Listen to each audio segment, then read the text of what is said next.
We got Joe Craddock is joining us, offensive coordinator from Arkansas, also former player at Briarwood, and just great to have him on. Joe, thanks for being with us. Absolutely. Well, man, tell me, what's it been like in Arkansas? I mean, I know you were at SMU and also at Clemson for a while, and Chad, and just the move from SMU to Arkansas, what's it been like? Yeah, it's been very similar to what we experienced at SMU. It's been a grind. It's been a big culture changing process for us right now. We've had to go in and really try to establish our culture and what we're all about. And that's been the main focus this year. Obviously, we're struggling a little bit, 1-4, and got the Crimson Tide coming to town, and it doesn't get any easier from here. As you guys know, SEC West is big time college football, and we got to continue to work, continue to get better, and that's what we're all about.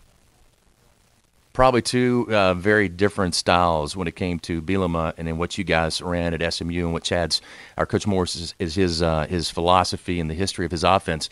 How has that been as far as the personnel that you have, and does it fit, and have you had to make some adjustments to what you can do?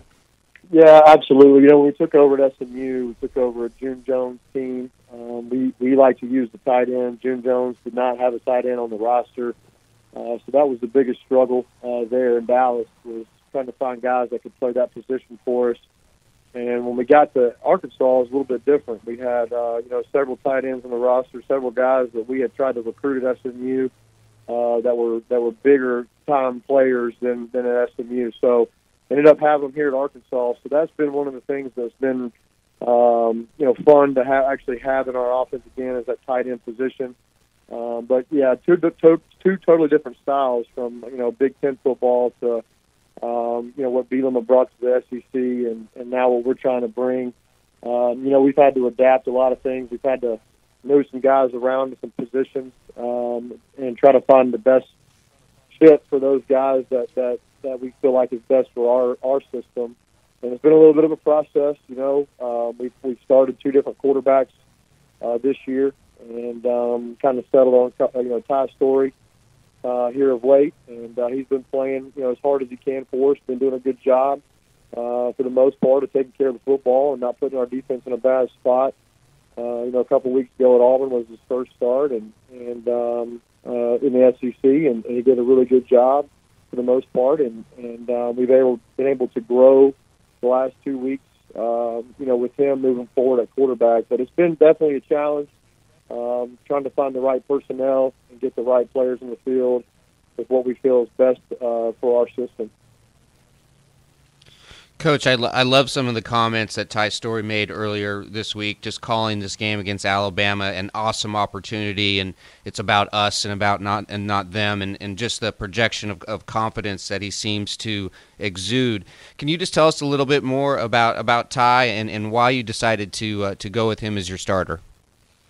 Yeah, we always talk about it's all about the Arkansas Razorbacks. It's a nameless, faceless opponent. Whoever we play, obviously playing Alabama this week, we're really concerned about ourselves, getting ourselves better, and if we'll play our best, we'll see what happens in the fourth quarter. And that's kind of been the message all week. Ty's been playing with a lot of confidence. You saw him gain confidence as he went last week against Texas A&M. And he's an Arkansas kid. I think it means a whole lot to him. And he's got the pulse of the team right now because of how hard he's been playing. He's been playing really gritty, really tough, and he's taking a whole lot of shots. In that Auburn game, he took a lot of shots, kept getting back up, and I think he earned a lot of respect from his teammates. And we just felt like after we lost to North Texas, we had to make a move.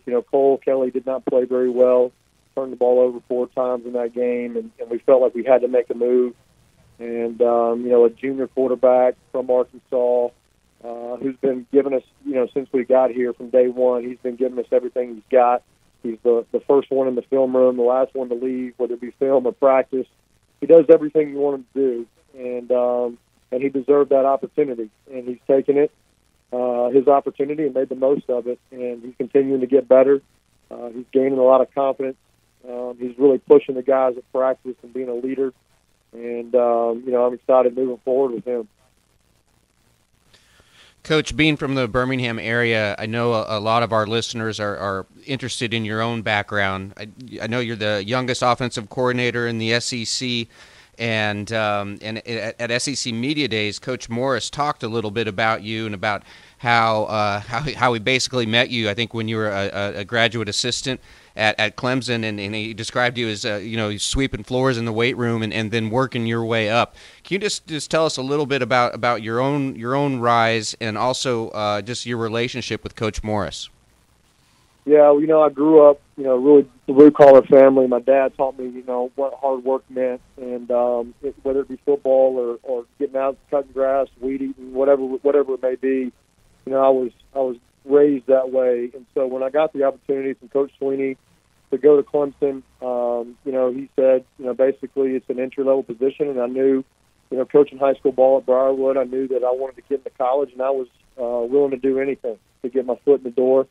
And me and our offensive line coach, Dustin Fry, we started about the same time, and, we were sweeping floors early in the morning, after the lift, and going upstairs and learning the offense and trying to figure out, Coach Morris's system. And, that was a great year for us. Me and Coach Fry got really close. Coach Morris really didn't know us or trust us at that time. But as that year went, year one at Clemson, we really gained a lot of trust and developed a great relationship with Coach Morris.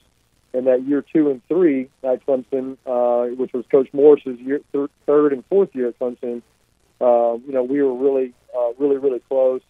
Coach Morris, I was in the box and we were talking back and forth during the game, making halftime adjustments and all that. When we left to go to SMU, he came to me the week before and told me he wanted to take me as his offensive coordinator, and I was shocked. Went in to tell Coach Sweeney that I was going with him, and Coach Sweeney wanted me to coach Deshaun Watson and stay at Clemson and coach the quarterbacks, and that was a tough decision for me, and it all worked out, obviously.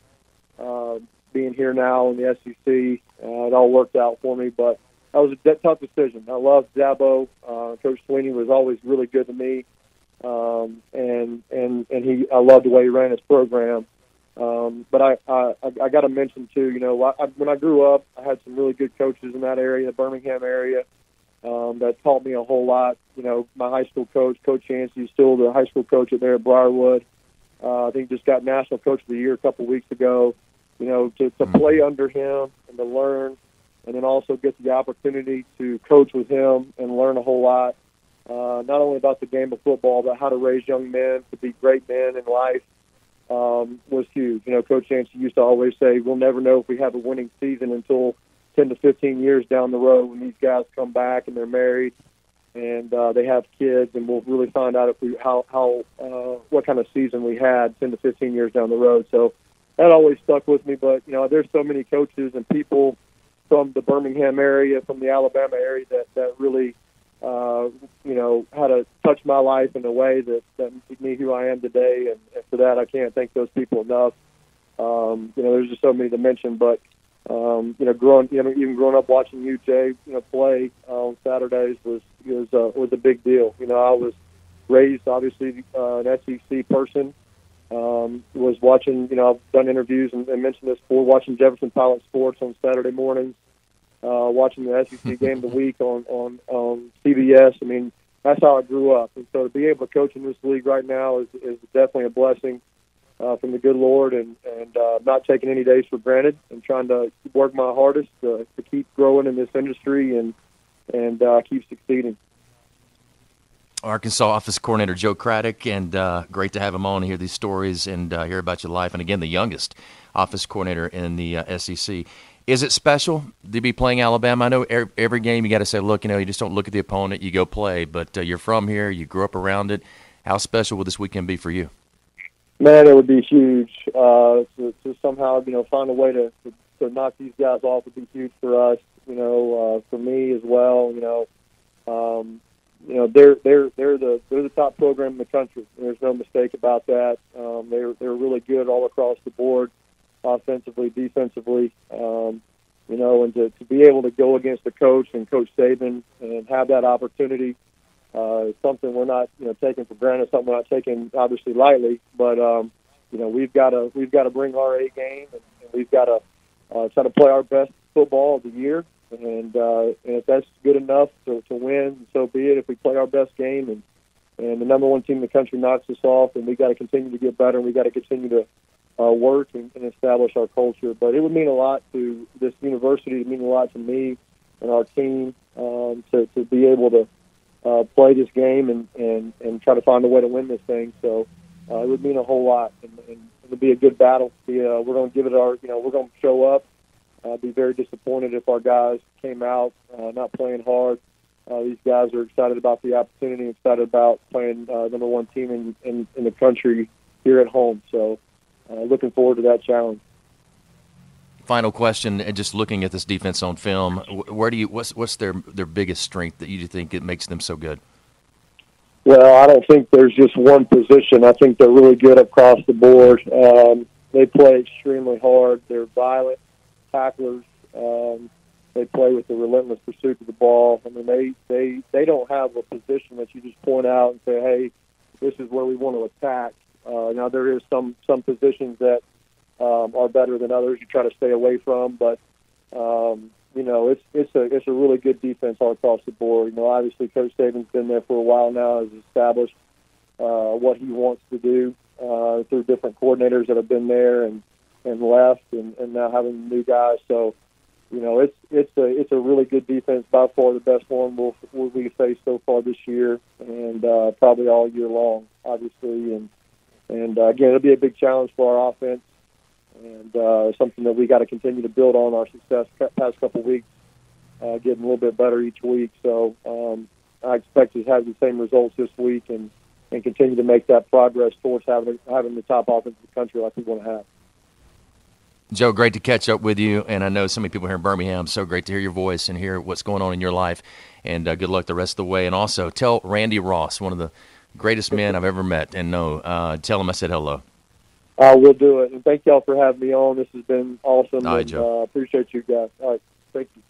All right, take care. Joe Craddock, again, the youngest office coordinator in the SEC. He is the OC for Arkansas, and, man, they've got a tough one this weekend against the Crimson Tide.